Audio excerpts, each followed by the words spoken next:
എന്റെ രാജാവിനെ പോലെ ആയിരിക്കും ഞാനും ജീവിക്കുന്നത്. ആ രാജാവിന്റെ മാനിഫെസ്റ്റോയാണ് ഗിരിപ്രഭാഷണം. അവിടെ തുടങ്ങുന്നത് തന്നെ എങ്ങനെയാണെന്ന് അറിയാമോ? ആത്മാവിൽ ദരിദ്രരായവർ ഭാഗ്യവാന്മാർ എന്ന് പറഞ്ഞുകൊണ്ടാണ്. അവൻ നമ്മുടെ പാപങ്ങളെ മോചിച്ചെങ്കിൽ നമ്മൾ അവന്റെ രാജ്യത്തിലേക്ക് പ്രവേശിച്ചു. അവനാണ് രാജാവെങ്കിൽ ആ രാജാവിന്റെ രീതിയിൽ നമ്മൾ ജീവിച്ചു തുടങ്ങുകയാണ്. ആ രാജാവിന്റെ നീതിയാണ്, ഒന്നുകൂടെ കടത്തി പറഞ്ഞാൽ ആ രാജാവിന്റെ രീതിയാണ് ഗിരിപ്രഭാഷണം നമ്മൾ കാണുന്നത്. ഗിരിപ്രഭാഷണത്തിന്റെ അന്തസത്തയാണ് ശരിക്കും അതിലെ ആദ്യത്തെ അനുഗ്രഹീത വചനങ്ങൾ. ഇവിടെ യേശു അനുഗ്രഹീതർ എന്ന് വിളിക്കുന്ന ഭാഗം അത് നമ്മുടെ സ്വന്തമാണെങ്കിൽ, if we are blessed, it's not an easy thing, we are blessed. ആ ബ്ലസ്ഡ്നെസ്സിനെ കുറിച്ച് പറയുന്ന ബിയാറ്റിറ്റ്യൂഡ്സ് നമുക്ക് സ്വന്തമാണെങ്കിൽ ബാക്കിയുള്ള കാര്യങ്ങൾ ഈസിയാണ്. അല്ലെങ്കിൽ പ്രയാസമാണ്. അനുഗ്രഹ വചനങ്ങളിൽ ഒതുങ്ങി നിൽക്കുന്നതല്ല, അതിനുശേഷമാണ് കൽപ്പനകളൊക്കെ വരുന്നത്. ആ കൽപ്പനകൾ എനിക്ക് ഈസിയാണ്. എന്തായാൽ ഈ അവസ്ഥയിലേക്ക് ഞാൻ കടന്നു വരികയാണെങ്കിൽ, അപ്പോൾ ഇത് കൽപ്പനകൾ തുടങ്ങുന്നതിന് മുമ്പ് നമ്മുടെ അവസ്ഥ പറയുകയാണ്. ആത്മാവിൽ ദരിദ്രരായവർ ഭാഗ്യവാന്മാർ. താഴോട്ടുള്ള ഓരോ കാര്യങ്ങളിലും ആദ്യത്തേത് പ്രൊക്ലമേഷനാണ്. അതിന്റെ ഫസ്റ്റ് പാർട്ട് എന്താണ്? It pronounces the blessedness. അതിന്റെ സെക്കൻഡ് പാർട്ടിൽ എന്താണ്? സെക്കൻഡ് ഹാഫിലൂടെ പറയാണ്, it tells what the blessing is. Blessed are the poor in spirit, for theirs is the kingdom of God. ആത്മാവിൽ ദരിദ്രരായവർ ഭാഗ്യവാന്മാർ, ദൈവരാജ്യം അവർക്കുള്ളത്. ആദ്യത്തേത് ഒരു പ്രൊക്ലമേഷനാണ്. ലോകത്തിന്റെ സിസ്റ്റത്തിന്റെ നേരെ വിപരീതമാണ് ഇവിടുത്തെ എല്ലാ അനുഗ്രഹീതാവസ്ഥയും. ഇവിടെ പറഞ്ഞിരിക്കുന്ന ഏത് കാര്യവും ലോകത്തിലൊരുത്തം പറഞ്ഞു കഴിഞ്ഞാൽ ലോകം ശപിക്കപ്പെട്ടവരെന്ന് കണക്കാക്കുന്ന ആളുകളാണ് ഇവിടെ അനുഗ്രഹീതെന്ന് പറയുന്നത്. ഇതെങ്ങാനും മനുഷ്യന്റെ അടുത്ത് പോയി പറഞ്ഞ് മനസ്സിലാക്കി കഴിഞ്ഞാൽ നമ്മളെ തല്ലിക്കൊന്നില്ലെങ്കിലേ ഉള്ളൂ അത്ഭുതം. ദരിദ്രരായവർ ഭാഗ്യവാന്മാർ. ലൂക്കോസിൽ അത് പറഞ്ഞിട്ടില്ല. ലൂക്കോസിൽ ആത്മാവിൽ നിന്നുള്ള വാക്ക് ഉപയോഗിച്ചിട്ടില്ല. Even just plain he says എന്താണ്? Blessed are the poor. Are the poor എന്നല്ല, blessed because you are poor. ദരിദ്രരായ നിങ്ങൾ ഭാഗ്യവാന്മാരാണ്. ദാരിദ്ര്യത്തിൽ കിടക്കുന്ന, യാതൊരു രീതിയിലും യാതൊരു പ്രതീക്ഷയില്ലാതെ കഷ്ടതയിൽ മുങ്ങിത്താണ്, ഭാവി എന്താണെന്ന് അറിയാൻ വയ്യാത്ത, ഇവിടുത്തെ ആ പുവർ എന്ന വാക്കിന്റെ പ്രത്യേകത അതാണ്. അത്രയ്ക്കും കഷ്ടതയിൽ കിടക്കുന്ന ഒരാളുടെ അടുത്ത് ചെന്നിട്ട് നിങ്ങൾ ബ്ലെസ്ഡ് ആണെന്ന് പറഞ്ഞു കഴിഞ്ഞാൽ എന്തായിരിക്കും എന്റെ അത്ഭുതം? നമ്മളെല്ലാവരും എന്താ പറയത്തുള്ളൂ? അയ്യോ എന്തൊരു കഷ്ടം എന്റെ ജീവിതം എന്നേ പറയത്തുള്ളൂ, ഇല്ലേ? രണ്ടാമത് നോക്കുമ്പോഴും ദുഃഖിക്കുന്നവർ ഭാഗ്യവാന്മാർ. ദുഃഖിക്കുന്നവരെന്ന് തന്നെയല്ല, ശരിക്കും അവർ പറയുന്നത് എന്താണ്? മരിച്ചു പോയവർക്ക് വേണ്ടി എന്നതുപോലെ മോങ്ങിക്കരയുന്നവർ എന്നാണ്. ബ്ലെസ്ഡ് ആർ ദോസ് ഹൂ മോൺ. മോങ്ങിക്കരയുന്നവർ ഭാഗ്യവാന്മാർ. അത് നമ്മൾ ലോകത്തോട് പറഞ്ഞാൽ മനസ്സിലാകുന്ന കാര്യമല്ല. ലോകത്തിന് ഒരിക്കലും ഇത് ബ്ലെസ്ഡ്നെസ് അല്ല, അതൊരു കേഴ്സാണ്. പക്ഷെ യേശു പറയുന്നു എന്താണ്? ഇതാണ് ബ്ലെസ്ഡ് സ്റ്റേജ്. യേശു അനുഗ്രഹീതർ എന്ന് പറഞ്ഞതൊക്കെ മറ്റുള്ളവർ ശപിക്കപ്പെട്ടവർ എന്ന് പറഞ്ഞവരെയാണ്.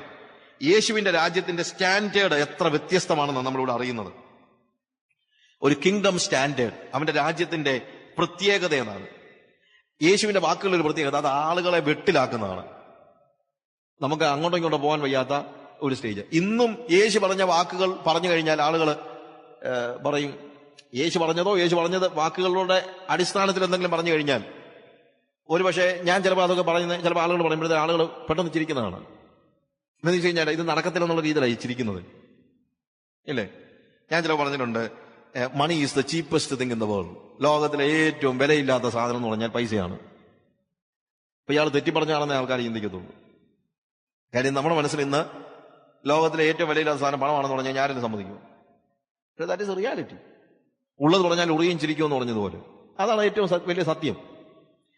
ഇപ്പം ഞാനൊരു ചർച്ചിലെ അടുത്ത സമയത്ത് ക്ലാസ് എടുത്തപ്പോൾ പറഞ്ഞു, നിങ്ങളുടെ മക്കളെ നിങ്ങൾ യഥാർത്ഥത്തിൽ സ്നേഹിക്കുന്നുവെങ്കിൽ അവരോട് നിങ്ങൾക്ക് ചെയ്യാവുന്ന ഏറ്റവും വലിയ ഉപകാരം നിങ്ങൾ അവർക്ക് വേണ്ടി ഒന്നും സമ്പാദിക്കാതിരിക്കുകയാണ്. ഇപ്പൊ തന്നെ ആൾക്കാർക്ക് ചിരി വരുന്നുണ്ട്. നിങ്ങളുടെ മക്കളെ നിങ്ങൾ യഥാർത്ഥത്തിൽ സ്നേഹിക്കുന്നുവെങ്കിൽ നിങ്ങളുടെ മക്കളോട് നിങ്ങൾക്ക് ചെയ്യാവുന്ന ഏറ്റവും വലിയ ഉപകാരം നിങ്ങൾ അവർക്ക് വേണ്ടി യാതൊന്നും സമ്പാദിച്ചു കൊടുക്കാതിരിക്കുകയാണ്. കാര്യം എന്നറിയാമോ? സമ്പാദ്യങ്ങൾ ഉള്ളതാണ് ഇന്ന് ഈ കുഞ്ഞുങ്ങൾ ഇത്രയും തെറ്റിപ്പോകാനുള്ള കാരണം. കാര്യം അവർക്ക് ചെയ്യാനൊന്നുമില്ല. നിങ്ങൾക്കൊക്കെ ജോലി കിട്ടിയപ്പോൾ എന്തെങ്കിലുമൊക്കെ ചെയ്യാനുണ്ടായിരുന്നു. നിങ്ങൾക്കൊക്കെ ഒന്ന് ആലോചിച്ച് നോക്കിക്കുക, ജോലി കിട്ടിയ സമയത്ത് നിങ്ങൾ എന്തെല്ലാം കാര്യങ്ങൾ, ഇനിയും അനിയനെ പഠിപ്പിക്കണം, സഹോദരിയെ കല്യാണം കഴിപ്പിച്ചു വിടണം, അതല്ലെങ്കിൽ വീടൊന്ന് പുതുക്കണം, അതല്ലെങ്കിൽ ഒരു വണ്ടി വാങ്ങിക്കണം, അതൊക്കെ പിന്നത്തെ കാര്യമാണ്. ഇങ്ങനെ എന്തെല്ലാം കാര്യങ്ങളൊക്കെ ആലോചിച്ചാൽ നമ്മൾ ജോലിക്ക് കയറിയത് അല്ലേ? ജോലിക്ക് കയറി ശമ്പളം കിട്ടിയപ്പോൾ ഇതെല്ലാം കഴിഞ്ഞിട്ട് നമുക്ക് സ്വന്തമായിട്ടൊരു പൈസ എടുക്കാൻ വാസ്തവത്തില് ഇല്ലായിരുന്നു. കാര്യം എന്ന് വെച്ച് കഴിഞ്ഞാൽ നമുക്ക് 100 കൂട്ടം കാര്യങ്ങൾ ചെയ്യാനുണ്ടായിരുന്നു. ഇന്നത്തെ ഒരു ചെറുക്കന്റെ കാര്യം ആലോചിച്ച് നോക്കിയേ. അവൻ IT ഫീൽഡ് കഴിഞ്ഞിട്ട് നേരെ IT പഠിത്തം കഴിഞ്ഞിട്ട് നേരെ അങ്ങോട്ട് കയറുമ്പോൾ അവന്റെ കിട്ടുന്ന ആദ്യത്തെ ശമ്പളം 40,000 50,000 രൂപയാണ്. അവന് അനിയനെ പഠിപ്പിക്കണ്ട, കാര്യം അത് നിങ്ങൾ ചെയ്തിട്ടുണ്ട്. പെങ്ങളെ കെട്ടിക്കണ്ട, അത് ഓൾറെഡി കഴിഞ്ഞു. പിന്നെ വീട് പണിയണ്ട, അടുത്ത ഒരു 40 വർഷത്തേക്ക് കുഴപ്പമില്ലാത്ത രീതിയിലുള്ള വീട് നിങ്ങൾ അവന് പണിത് കൊടുത്തിട്ടുണ്ട്. ഏറ്റവും പുതിയൊരു കാറ് വാങ്ങിച്ചു കൊടുത്തിട്ടുണ്ട്. പിന്നെ ഈ 50,000 കൊണ്ട് എന്തോ ചെയ്യും? പിന്നെ 50,000 കൊണ്ട് അവൻ എന്തോരൊക്കെ ചെയ്യും. അന്നേരമാണ് എന്ത് ചെയ്യുന്നത്? ഈ പിള്ളേർ പാപത്തിൽ വീണു പോകാനുള്ളൊരു പ്രധാനപ്പെട്ട കാരണം അതാണ്. അതുകൊണ്ട് നിങ്ങൾ ആലോചിക്കുക, നിങ്ങളുടെ ജീവിതം വലിയ കുഴപ്പമില്ലാതെ പോയത് നിങ്ങൾക്ക് എന്തെങ്കിലുമൊക്കെ ചെയ്യാനുണ്ടായിരുന്നത് കൊണ്ടാണ്. നിങ്ങളുടെ പിള്ളേരുടെ ജീവിതം തകരാറിലായി പോകുന്നത് അവർക്കൊന്നും ചെയ്യാനില്ലാത്തത് കൊണ്ടാണ്. അവർക്കും എന്തെങ്കിലും ചെയ്യാനുണ്ടാകട്ടെ.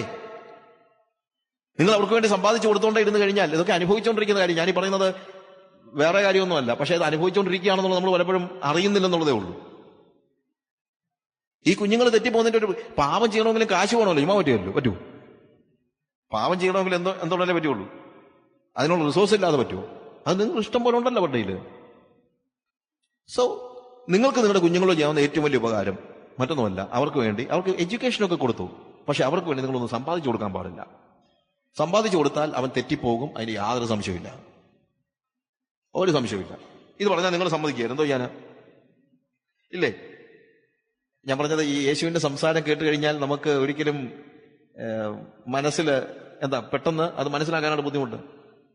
ഇതുപോലെയുള്ള വാക്കുകളൊക്കെ കർത്താവും പറഞ്ഞത്. ആത്മാവിൽ ദരിദ്രരായവർ ഭാഗ്യവാന്മാർ, ദുഃഖിക്കുന്നവർ ഭാഗ്യവാന്മാർ. അതിന്റെ റീസണും ഉണ്ട് കർത്താവിന്. പക്ഷെ യേശുവിന്റെ വാക്കുകൾ നമുക്ക് മനസ്സിലാകണമെങ്കിൽ സ്വാഭാവികമായി ജീവിക്കുന്ന ലൗകിക മനുഷ്യനത് പറ്റത്തില്ല. അത് മനസ്സിലാക്കണമെങ്കിൽ അവന്റെ മനസ്സിലേക്ക് കയറിയെങ്കിലേ പറ്റുള്ളൂ. ഗിരിപ്രഭാഷണം നമുക്ക് വായിച്ചു പോകാൻ സുഖമാണ്, പക്ഷേ വായിച്ച് ഗ്രഹിച്ചാൽ അനാത്മികനാണെങ്കിൽ നിങ്ങളുടെ തലയ്ക്ക് വട്ട് പിടിക്കും. ഗിരിപ്രഭാഷണം വായിച്ചിട്ട് ചുമ്മാതെ എഴുന്നേറ്റ് പോകാൻ നിങ്ങൾക്ക് കഴിഞ്ഞാൽ അതിന്റെ അർത്ഥം ഒന്നുകിൽ നിങ്ങൾക്കിത് മനസ്സിലായിട്ടില്ല, അല്ലെങ്കിൽ നിങ്ങൾ മൂത്ത കള്ളനാണ്. ഇതിലേതെങ്കിലും ഒരു കാര്യമുണ്ട്. ഇത് വായിച്ചേച്ച് നിങ്ങൾക്ക് കൂളായിട്ട് എഴുന്നേറ്റ് പോകാൻ പറ്റുമെങ്കിൽ അതിന്റെ അർത്ഥം ഒന്ന്, എന്ത് എഴുതിയിരിക്കുന്നത് നിങ്ങൾക്ക് ഒന്നും മനസ്സിലായില്ല. അതല്ലെങ്കിൽ എന്താണ്? നിങ്ങൾ അസാമാന്യമായ കള്ളത്തരം അറിയാവുന്നവരാണ്. അല്ലെങ്കിൽ അത് നമ്മളെ വേദനിപ്പിക്കും. ഓസ്വാൾഡ് ചേമ്പേഴ്സ് പറഞ്ഞു, it is like spiritual torpedoes എന്നാണ് പറഞ്ഞത്. സ്പിരിച്വൽ ടോർപിഡോസ് ആണ്. ചെന്ന് കിഴിഞ്ഞ് ടോർപിഡോസിന്റെ പ്രത്യേകതയുണ്ട്. ഇറ്റ് ഇസ് നോട്ട് പോകുമ്പോൾ പൊട്ടുകയെന്നല്ല, ചെന്ന് പൊട്ടി ഇതങ്ങ് കറങ്ങി തിരിഞ്ഞ് ചെതറിക്കുന്നതാണ്, സ്മാഷ് ചെയ്യുന്നതാണ്, നമ്മളെ ചെതറിച്ച് കളയുന്നതാണ്. അങ്ങനെ ഒരു stage. When you read the Bible, when you understand what is written in the Bible, it is like that. ഞാൻ ഒരിക്കൽ ഒരു സ്ഥലത്ത് ക്ലാസ് എടുത്ത് കഴിഞ്ഞപ്പോഴത്തേക്ക് ഒരു പെൺകുട്ടി, അവള് സ്കൂളിൽ പഠിപ്പിക്കുക, അവളോട് പറഞ്ഞ ഒരു കാര്യമുണ്ട്. Man, sometimes I feel when I'm comfortable, you are coming here and you smash me. ഒരുമാതിരി സ്വസ്ഥമായിട്ട് വലിയ കുഴപ്പമില്ല എന്നൊക്കെ ചിന്തിച്ചിരിക്കുന്ന സമയത്താണ് നീ വന്നിട്ട് എന്നെ പുകച്ചു കളയുമല്ലോ. അതാണ്, പുകച്ചു കളയുന്നതാണ് വേദപുസ്തകം. ഇത് നമ്മളെ പുകയ്ക്കുന്നില്ലെങ്കിൽ അതിന്റെ അർത്ഥം എന്താണ്? ഇതിന്റെ അർത്ഥം നമ്മൾ മനസ്സിലാക്കുന്നില്ല.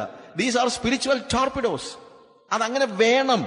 ഗിരിപ്രഭാഷണം നമ്മൾ വായിക്കുമ്പോൾ, വേദപുസ്തകത്തിന്റെ ഏത് ഉപദേശങ്ങൾ, യേശുവിന്റെ ഉപദേശങ്ങൾ വായിക്കുമ്പോൾ നമ്മളെ പുകച്ചു കളയണം, സ്മാഷ് ചെയ്യണം, പൊട്ടിച്ചു കളയണം, സ്റ്റോമിങ്, നമ്മളെ അങ്ങ് തകർത്ത് കളയണം. ഇവിടെ അതാണ്. ഇത് അനുസരിക്കാൻ നമ്മൾ തയ്യാറാവുകയാണെങ്കിൽ, അല്ലെങ്കിൽ പ്രശ്നമൊന്നുമില്ല. ഇത് വായിക്കാനുള്ളതല്ല, എന്തിനുള്ളതാണ്? ഇത് നല്ല ആശയമാണെന്ന് പറഞ്ഞിട്ട് അർത്ഥമൊന്നുമില്ല. പലപ്പോഴും ഇത് വായിച്ചു കഴിഞ്ഞിട്ട് ആളുകൾ പറയും നല്ല ആശയമാണ് കേട്ടോ, വളരെ നന്നായിരിക്കുന്നു. അങ്ങനെ ആശയമായിട്ടുള്ള കാര്യങ്ങളല്ല ഇത്. You need to obey it. അതുകൊണ്ടാണ് ഇവിടെ തുടങ്ങിയപ്പോൾ വായിച്ച വാക്യം എന്താണ്? ആകയാൽ എന്റെ ഈ വചനങ്ങളെ കേട്ട് ചെയ്യുന്നവനൊക്കെ എന്നാ പറഞ്ഞത്, അല്ലാതെ കേൾക്കുന്നവനല്ല. എന്റെ ഈ വചനങ്ങളെ കേട്ട് ചെയ്യുന്നവനൊക്കെയും പാറമേൽ അടിസ്ഥാനമിട്ട് വീട് പണിയുന്ന മനുഷ്യനോട് തുല്യനാകും. കേൾക്കുന്നവനല്ല. നല്ല ആശയമാണെന്ന് പറഞ്ഞു പോകാൻ എളുപ്പമാണ്. വളരെ നല്ലതാണെന്ന് പറയാൻ വേണ്ടി അല്ല നമ്മൾ വേദോസം പഠിക്കുന്നത്. എന്തിനു വേണ്ടിയാണ്? അത് പ്രാക്ടീസ് ചെയ്യാനാണ്, അത് ചെയ്യാനുള്ളതാണ്. ദൈവവചനം നമ്മൾ അനുസരിക്കാനുള്ളതാണ്. അത് കേൾക്കാൻ മാത്രമുള്ളതല്ല. ബിബ്ലിക്കൽ ലിവിങ് അത് കർത്താവ് നമുക്ക് നൽകിയിരിക്കുന്നത്. പലപ്പോഴും പിശാച് നമ്മളോട് പറയുന്ന ഒരു കള്ളത്തരമുണ്ട്, biblical living is not practical. വേദോസപ്രകാരമുള്ള ഒരു ജീവിതം എന്ന് പറഞ്ഞാൽ അങ്ങനൊന്നും നടക്കത്തില്ല എന്നാണ് പിശാച് നമ്മളോട് പറയുന്നത്. എപ്പോഴും നമ്മൾ വേദപുസ്തകത്തിലെ ഓരോരുത്തരുടെ കാര്യങ്ങൾ പഠിക്കുമ്പോഴെല്ലാം നമ്മളവിടെ എന്താണ് കാണുന്നത്? നമ്മളുടെ മനസ്സിൽ ചിന്തിക്കും, ഓ അതൊക്കെ ഇപ്പം ഏലിയാവ് അങ്ങനെയൊക്കെ ചെയ്തു കാണും. ഇപ്പൊ ഏലിയാവ് ആരാ, ഞാൻ ആരാ? ചില ആളുകൾ പറയുന്നത് ഇയ്യോബ് കഷ്ടം, ഞാൻ എന്നാ ഇയ്യോബാണ്, നമ്മളെന്നാ യേശുക്രിസ്തു ആണെന്നോ, നമ്മളെന്നാ പൗലോസാണെന്നോ? ഇത് പിശാചാണ് നമ്മളോട് പറയുന്നത്. കാരണം വേദപുസ്തകത്തിൽ പറഞ്ഞിരിക്കുന്ന ജീവിതം അതേപോലെ ജീവിക്കാൻ വേണ്ടി കർത്താവ് നമുക്ക് നൽകിയിരിക്കുന്നതാണ് എന്ന് നമ്മൾ തിരിച്ചറിയണം. It is practical, it is practical. അല്ലെങ്കിൽ ഇതിനകത്ത് പറ്റത്തില്ല. പക്ഷേ നമ്മളത് അനുസരിക്കുന്നത് സ്വന്തം കഴിവുകൾ കൊണ്ടല്ല. അതൊരു ഫാക്റ്റാണ്. സ്വന്തം കഴിവുകൾ കൊണ്ടല്ല എന്ന് നമ്മൾ മനസ്സിലാക്കണം. ഒരു സാധാരണ മനുഷ്യൻ ഇത് വായിക്കുമ്പോഴത്തേക്ക് അവൻ നിരാശയിലേക്ക് വീണു പോകുകയാണ്. ഗിരിപ്രഭാഷണം ഒരു സാധാരണ മനുഷ്യൻ വായിച്ചാൽ അവനെന്ത് പറയും? എനിക്കിങ്ങനെ ജീവിക്കാൻ പറ്റത്തില്ല. അവൻ നിരാശയിലേക്ക് വീണു പോകുന്നു. നിരാശയിലേക്ക് വീഴണം. കാരണം ആ നിരാശയിൽ വീഴുമ്പോഴാണ് അവൻ സ്വയപരിശ്രമത്തിൽ നിന്ന് രക്ഷപ്പെടുന്നത്. പല സമയത്തും ഒരു വലിയ പ്രോബ്ലം എന്താണെന്ന് ചോദിച്ചു കഴിഞ്ഞാൽ, വേദവസപ്രകാരമുള്ള ജീവിതം ജീവിക്കാൻ നമ്മൾ നമ്മുടെ നാച്ചുറൽ എബിലിറ്റി ഉപയോഗിക്കുന്നത്. നമുക്ക് സ്വാഭാവിക ജനനം കൊണ്ട് ലഭിച്ചിരിക്കുന്നതായ ശക്തി എന്ന് പറയുന്നത്, when we are born into this world, we are born of Adam. Natural ബർത്തിലൂടെ നമുക്ക് ലഭിച്ചിരിക്കുന്നത്, നമ്മൾ ആദാമിന്റെ മക്കളാണ്. ആദാമിൽ നിന്നാണ് നമ്മൾ എല്ലാവരും ജനിച്ചിരിക്കുന്നത്. അപ്പോൾ ആ ജനനത്തിൽ നിന്ന് നമുക്ക് ലഭിച്ചിരിക്കുന്ന മാക്സിമം ശക്തി എന്ന് പറയുന്നത് ആദാമിന്റെ ശക്തിയേ ഉള്ളൂ. ആദാമിന് എത്ര ശക്തി ഉണ്ടായിരുന്നുള്ളത് നമുക്കറിയാം. പെണ്ണുമ്പോൾ ഒരു പഴം പറിച്ചു തന്നിട്ട് ഇത് നല്ലതാന്ന് പറഞ്ഞപ്പോഴത്തേക്ക് തിന്നുപോയ അത്ര ശക്തിയൊക്കെ ആർക്കുള്ളൂ? ആദാമിന് ഉള്ളൂ. അപ്പോൾ ആദാമ്യ പ്രകൃതി കൊണ്ട് ഒരു ആത്മീയ ജീവിതം ജീവിക്കാൻ പരിശ്രമിച്ചാൽ നമുക്ക് ജീവിക്കാൻ കഴിയത്തില്ല. അതൊരു ഫാക്റ്റാണ്. അതുകൊണ്ടാണ് കർത്താവ് പറഞ്ഞത്, വെള്ളത്താലും ആത്മാവിനാലും ജനിക്കുന്നില്ല എങ്കിൽ നിങ്ങൾക്ക് ദൈവരാജ്യത്തിൽ കടക്കുവാൻ കഴിയുകയില്ല.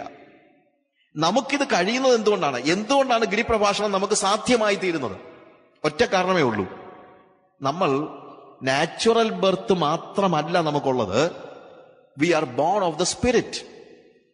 നമ്മൾ ആത്മാവിൽ നിന്ന് ജനിച്ചവരാണ്. ആത്മാവിൽ നിന്ന് ജനിക്കുമ്പോൾ നമ്മൾ ആദാമിന്റെ പ്രകൃതി അല്ല, യേശുവിന്റെ പ്രകൃതമാണ് സ്വീകരിക്കുന്നത്. കാരണം യേശുവും ആരിൽ നിന്നാണ് ജനിച്ചിരിക്കുന്നത്? ആത്മാവിൽ നിന്നാണ്. പരിശുദ്ധാത്മാവ് നിന്റെ മേൽ നിഴലിടും, നിന്നിൽ ജനിക്കുന്ന വിശുദ്ധ പ്രജ. See, because of the holy spirit, ആത്മാവിനാൽ Jesus was born of the spirit. യേശു ആത്മാവിൽ ജനിച്ചതുകൊണ്ടാണ് യേശു ജീവിച്ചതുപോലെ ഒരു ജീവിതം ജീവിക്കാൻ കഴിയുന്നത്. നമ്മൾ ആദാമിൽ നിന്ന് ജനിച്ചിട്ട് യേശു ജീവിച്ചതുപോലെ ജീവിക്കാൻ പറഞ്ഞാൽ നടക്കത്തില്ല. അതുകൊണ്ട് ദൈവം എന്ത് ചെയ്യുന്നു? ദൈവം നമുക്ക് ഒരു പുതുജനനം നൽകിയിരിക്കുന്നു. ആ പുതുജനനം ആദാമിൽ നിന്നല്ല. ആരിൽ നിന്നാണ്? ആത്മാവിൽ നിന്നാണ്. അതുകൊണ്ട് ആത്മാവിന്റെ ജീവിതം ജീവിക്കുവാൻ നമ്മെ ശക്തീകരിക്കുന്നത് എന്റെ അമ്മയിൽ നിന്ന് ജനിച്ചപ്പോൾ എനിക്ക് കിട്ടിയ ആദാമ്യ പ്രകൃതിയല്ല, പ്രത്യുത പുതുജനനത്താൽ ദൈവം എനിക്ക് നൽകിയിരിക്കുന്ന ആത്മപ്രകൃതമാണ്. Because I am born of the Spirit, I can live a spiritual life. I can. യേശു ജീവിച്ചതുപോലെ എനിക്ക് ജീവിക്കാൻ പറ്റുമോ? Yes. Why? Because he is born of the Spirit, I am also born of the Spirit.